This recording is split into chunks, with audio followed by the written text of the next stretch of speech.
പോറ്റിയെ കേറ്റിയെ സ്വർണം ചെമ്പായി മാറ്റിയെ സ്വർണപ്പാളികൾ മാറ്റിയെ ശാസ്താവിൻ ധനമൂറ്റിയെ സ്വർണം കട്ടവനാരപ്പ സഖാക്കളാണേ അയ്യപ്പ ലോകം മാറ്റിയതാരപ്പ സഖാക്കളാണേ അയ്യപ്പ.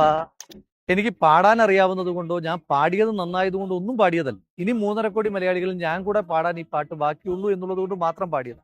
ഒരു പാട്ട് ഒരു സർക്കാരിനെ ഇത്രമാത്രം അസ്വസ്ഥമാക്കിയിട്ടുണ്ടെങ്കിൽ പിന്നെ ആ പാട്ട് പാടുക തന്നെയാണല്ലോ. ശബരിമല സ്വർണ്ണക്കൊള്ളയെ പറ്റി പറയുന്നത് ശബരിമലയിൽ ഇവർ സ്വർണ്ണക്കൊള്ള നടത്തിയെന്നാണ്. ഞാൻ പറയാൻ ആഗ്രഹിക്കുന്നത് ശബരിമലയിൽ വരെ ഇവർ കൊള്ള നടത്തി എന്നാണ്. കാരണം എല്ലാ സാധാരണ മനുഷ്യന്മാർക്കും വലിയ ഭയവും ഭക്തിയും ബഹുമാനവും ഒക്കെ ഉള്ളതാണ് ഈശ്വര സങ്കല്പങ്ങൾ. അത് ഏത് മതത്തിന്റെ തന്നെ ആയിക്കോട്ടെ. ഒരു കാര്യം മനസ്സിലാക്കേണ്ടത്, ആ ഈശ്വര സങ്കല്പത്തെ കൊള്ളയടിച്ച സർക്കാർ, ആ സർക്കാരിന് വയനാട്ടിലെ സാധാരണക്കാരായ മനുഷ്യന്മാർ മരിച്ചു കിടക്കുമ്പോൾ അവരുടെ ദുരിതാശ്വാസ നിധിയിൽ നിന്ന് കൊള്ളയടിക്കുവാനോ, കോവിഡ് സമയത്ത് നമ്മളെല്ലാവരും ശ്വാസം കിട്ടുവാൻ വേണ്ടി ശ്വാസം മുട്ടി നടന്ന കാലത്ത് കോവിഡ് മറയാക്കി കൊള്ളയടിക്കുവാനോ ഒക്കെ മനസ്സ് കാണിച്ചതിനകത്ത് എനിക്ക് യാതൊരു വിധമായ അത്ഭുതവുമില്ല. കേരളത്തിന്റെയോ ഇന്ത്യയുടേതോ മാത്രമല്ല, ലോകത്തിന്റെ തന്നെ ഏറ്റവും പ്രധാനപ്പെട്ട തീർത്ഥാടന കേന്ദ്രങ്ങളിലൊന്നാണ് നമ്മുടെ ശബരിമല.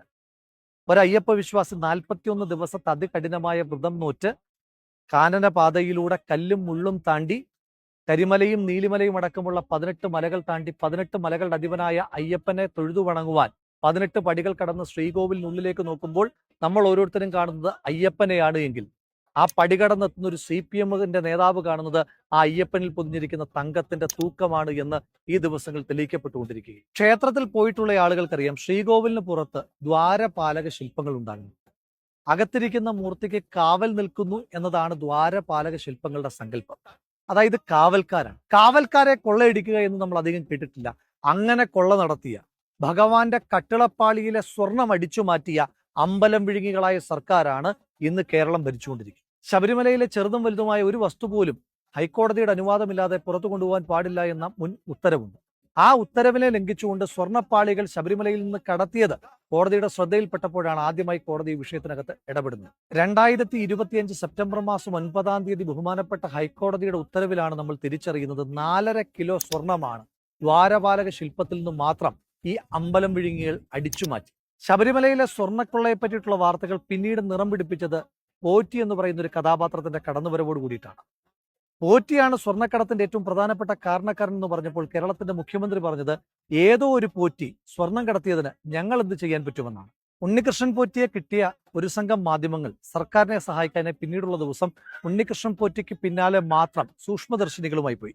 ഉണ്ണികൃഷ്ണൻ പോറ്റി ആരെയൊക്കെ കണ്ടിട്ടുണ്ട്, ആരോടൊപ്പം ചിത്രങ്ങൾ എടുത്തിട്ടുണ്ട്, അതിനകത്ത് ആരൊക്കെ പ്രതിപക്ഷത്തുള്ള ആളുകളുണ്ട്, അതിനെപ്പറ്റിയായി അന്വേഷണം മുഴുവൻ. അപ്പോഴും ഈ മാധ്യമങ്ങൾ മറച്ചു വെച്ചൊരു കാര്യമുണ്ട്. ശ്രീ ഉണ്ണികൃഷ്ണൻ പോറ്റിയെ ശബരിമലയിലെ ഈ തന്ത്രപ്രധാനമായ കാര്യങ്ങളുടെ ഉത്തരവാദിത്വം ഏൽപ്പിച്ചത് ആരാണ്? 2019 ദ്വാരപാലക ശില്പത്തിന് സ്വർണം പൂശാനായിട്ടുള്ള അനുവാദം ഉണ്ണികൃഷ്ണൻ പോറ്റിക്ക് കിട്ടുന്നത്. 2019 ആരാണ് കേരളത്തിന്റെ മുഖ്യമന്ത്രി? ശ്രീ പിണറായി വിജയനാണ്. 2019 ആരാണ് കേരളത്തിന്റെ ദേവസ്വം മന്ത്രി? ശ്രീ കടകംപള്ളി സുരേന്ദ്രനാണ്. 2019 ആരാണ് ദേവസ്വം ബോർഡ് പ്രസിഡന്റ്? അത് CPM സർക്കാർ നിയമിച്ച വാസുവാണ്. അപ്പൊ ഇത്രയും പേർ CPM-ന്റേതായി കിടക്കുമ്പോൾ അതിന് ഉണ്ണികൃഷ്ണൻ പോറ്റി നടത്തിയ സ്വർണ്ണക്കൊള്ളയുടെ ഉത്തരവാദിത്വം മറ്റാരിലെങ്കിലും എങ്ങനെയാണ് ചാർത്തുവാൻ കഴിയുക? മാത്രവുമല്ല, 2025 ഒക്ടോബർ മാസം 6-ാം തീയതി ബഹുമാനപ്പെട്ട ഹൈക്കോടതി പുറപ്പെടുവിച്ചിരിക്കുന്ന ഉത്തരവിനകത്ത് വളരെ സ്പഷ്ടമായി തന്നെ സംസ്ഥാന സർക്കാരിന്റെ ദേവസ്വം ബോർഡിന്റെ പങ്കിനെ പറ്റി വിവരിക്കുന്നുണ്ട്.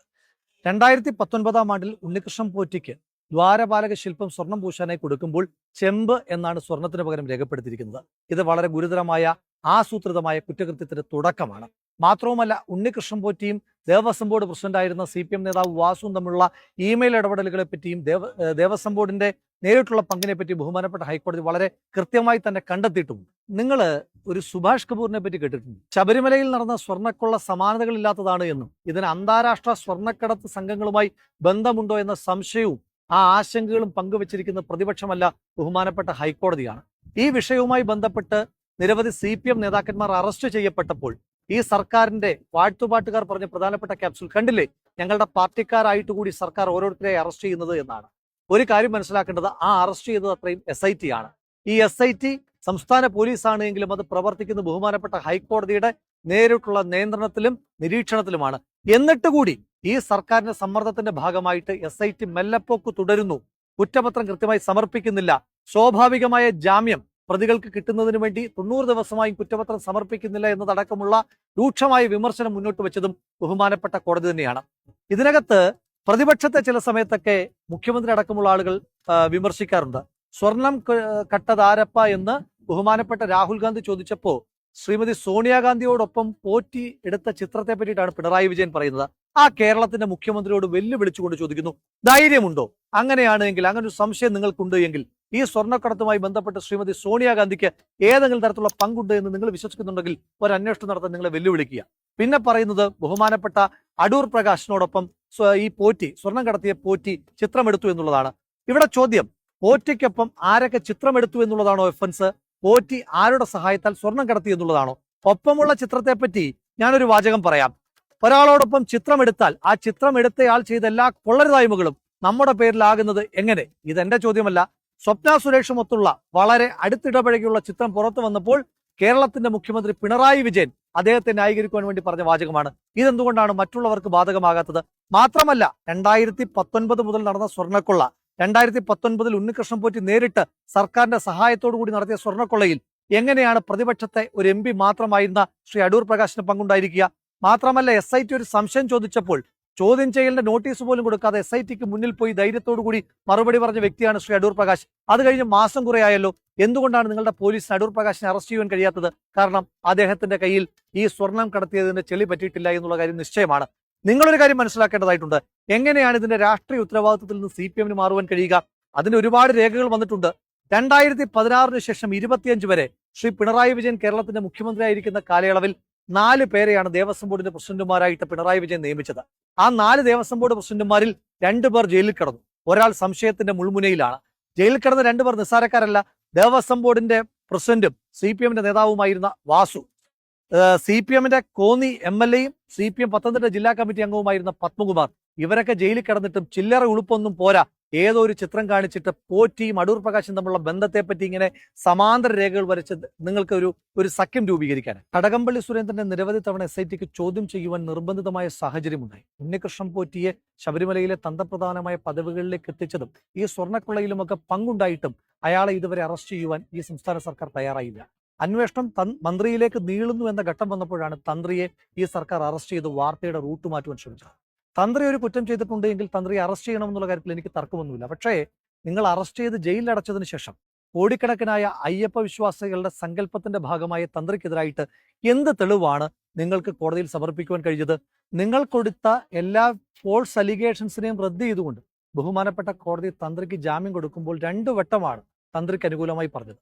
ഒന്ന് പറഞ്ഞത് there is not even an iota of evidence against തന്ത്രി എന്നാണ്. രണ്ടാമത് പറഞ്ഞിരിക്കുന്നത് there is nothing on record against തന്ത്രി എന്നാണ്. എന്നിട്ടും നിങ്ങൾ തന്ത്രിയെ അറസ്റ്റ് ചെയ്തതിന് കൃത്യമായി 2 കാരണങ്ങളുണ്ട്. ഒന്ന്, പത്മകുമാർ പറഞ്ഞൊരു വാചകമാണ്. പത്മകുമാർ പറഞ്ഞു, ദൈവതുല്യനായ ആള് പറഞ്ഞാൽ പിന്നെ എന്താണ് ചെയ്യുക എന്ന്. ഒരു കാര്യം എല്ലാ മനുഷ്യന്മാർക്കും അറിയാം, പത്മകുമാറിന്റെ ദൈവവും ദൈവതുല്യനും അത് അയ്യപ്പനുമല്ല, തന്ത്രിയുമല്ല, അത് പിണറായി വിജയനാണ്. 2, മന്ത്രിയിലേക്ക് നീളേണ്ടുന്ന അറസ്റ്റിനെ വഴിതെറ്റിക്കുവാൻ, വാർത്ത മാറ്റുവാൻ വേണ്ടിയിട്ടാണ് തന്ത്രിയെ അറസ്റ്റ് ചെയ്തത്. അതിനും വിശ്വാസികൾ നിങ്ങളോട് ചോദ്യം ചോദിക്കുക തന്നെ ചെയ്യും. വിശ്വാസ സംബന്ധമായ ഒന്നിന്റെയും മൂല്യം നമുക്ക് വില കൊണ്ട് നിശ്ചയിക്കുവാൻ കഴിയില്ല. അതുകൊണ്ടാണല്ലോ മെക്കയിൽ നിന്ന് കൊണ്ടുവരുന്ന സംസം വെള്ളവും വത്തിക്കാനിൽ നിന്ന് മാർപ്പാപ്പ വാഴിച്ചു കൊണ്ടുവരുന്ന ഒന്നും നമുക്ക് വിലമതിക്കുവാൻ കഴിയാത്തതായി മാറുന്നത്. അതുപോലെ തന്നെയാണ് അയ്യപ്പന്റെ പൊന്നും. അയ്യപ്പന്റെ പൊന്നിന്റെ വില കണക്കാക്കുന്നത് ഗ്രാമിലല്ല. 1 ഗ്രാമിന് കോടിക്കണക്കിന് രൂപ കൊടുക്കുവാൻ മനുഷ്യന്മാരുള്ള ഒരു നാട്ടിൽ അയ്യപ്പന്റെ കിലോ കണക്കിന് സ്വർണം അടിച്ചു മാറ്റിയ ഒരു സർക്കാരിന് എത്ര ആയിരം കോടി രൂപയായിരിക്കും അതിലൂടെ കൊള്ളമുതലായി വന്നു ചേർന്നിട്ടുണ്ടാവുക. പഞ്ചാഗ്നി മധ്യേ തപസ്സു ചെയ്താലുമീ പാപകർമ്മത്തിൻ പ്രതിക്രിയയാകുമോ? അദ്വൈതം എന്ന് പറയുന്ന മലയാള സിനിമയിലെ പാട്ടിന്റെ ഈ വരികൾ എഴുതി വെച്ചിട്ടാണ് ജസ്റ്റിസ് ബദറുദ്ദീന്റെ ബെഞ്ച് ശബരിമലയിൽ നടന്ന സ്വർണ്ണക്കൊള്ളയുടെ ഭീകരത, ആ പാപത്തിന്റെ കറയെപ്പറ്റി കൃത്യമായി പരാമർശിച്ചു വെച്ചിരിക്കുന്നത്. ആ പാട്ടിൽ പറഞ്ഞിരിക്കുന്നത് പോലെ നിങ്ങൾ ഏതൊരു അഗ്നിയിൽ നിന്ന് തപസ് ചെയ്താലും നിങ്ങൾ ചെയ്ത പാപത്തിന്റെ കറ, വിശ്വാസികളെ വഞ്ചിച്ചതിന്റെ കറ, വിശ്വാസത്തെ വഞ്ചിച്ചതിന്റെ കറ, അയ്യപ്പനെ വിറ്റതിന്റെ കറ, അവിടുത്തെ തങ്കവിഗ്രഹം പോലും അവിടെ ഉണ്ടോ എന്ന് ഓരോ വിശ്വാസികളും സംശയത്തോടെ ചിന്തിക്കുന്ന ആ ആശങ്കയുടെ വില, ഇതിനും ജനങ്ങൾ ബാലറ്റിലൂടെ തന്നെ മറുപടി പറയുക തന്നെ ചെയ്യും.